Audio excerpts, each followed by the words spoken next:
பரன்னா ரொம்ப உயர்ந்தவன், ரொம்ப உயர்ந்தவனான பகவான் ஸ்ரீமன் நாராயணன் இருக்கிறானே, பரன் என்ற இந்த வார்த்தையை பயன்படுத்துகிறார்.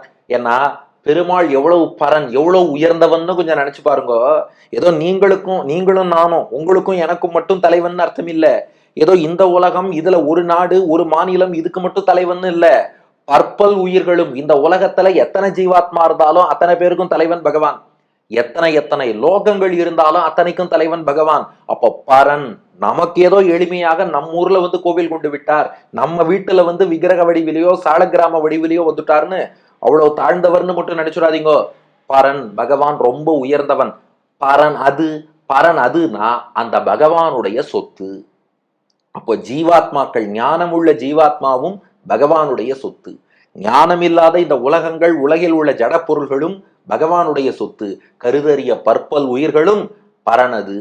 பல்லுலகு யாவும், எல்லா உலகங்களும் பரனது, பரனாகிய பகவானுடைய சொத்து என்னும் நற்பொருள் தன்னை என்கிற இந்த நல்ல பொருள், அதாவது வேதத்தின் ரொம்ப சாரமான விஷயம், இந்த நற்பொருள் தன்னை இந்நானிலத்தே, நானிலம் என்றால் இந்த பூமியை குறிக்கிறது, இந்த பூமியிலே நாட்டினனே, ராமானுஜர் அவதாரம் பண்ணி நாட்டினனே மக்கள் மனதில் பதியும்படியாக நிலைநாட்டி கொடுத்தாராம். அப்ப ராமானுஜர் நமக்கு உணர்த்திய சித்தாந்தம் என்னன்னா, அவர் ஏதோ மேஜிக் பண்ணி மாயாஜாலத்தால எல்லாரையும் ஈர்க்கல, அல்லது இந்த மெஸ்மரைஸ் பண்றதும்பாங்களே அந்த மாதிரி ஏதோ பண்ணி எல்லார் மனசையும் குழப்பல, மூளை செலவை பண்ணல.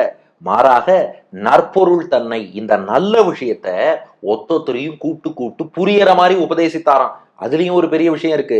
நான் மேஜிக் பண்ண மாட்டேன், அர்த்தத்தை மட்டும் சொல்லுவேன்னா அதை வெறும் வேதாந்தம்னு சொன்னாலும் மக்கள் கேட்க மாட்டார்கள். ராமானுஜர் என்ன பண்ணாராம், இது வேதாந்தங்கள்ல இருக்கு. பெருமாளுக்கு எல்லாமே சரீரம், எஸ்ய பிருத்திவி சரீரம், எஸ்ய தேஜஸ் சரீரம், எஸ்ய ஆத்மா சரீரம், பதிம் விஸ்வஸ்ய ஆத்மேஸ்வரம், இதெல்லாம் நிறைய இருக்கு. ஆனா இத புரியறாப்புல சொல்லணுமே. ராமானுஜர் ஸ்ரீராமாயணத்திலேருந்து உதாரணம் சொல்லி உலகங்களும் உயிர்களும் பகவான் சொத்துங்கிறத உணர்த்தினாராம்.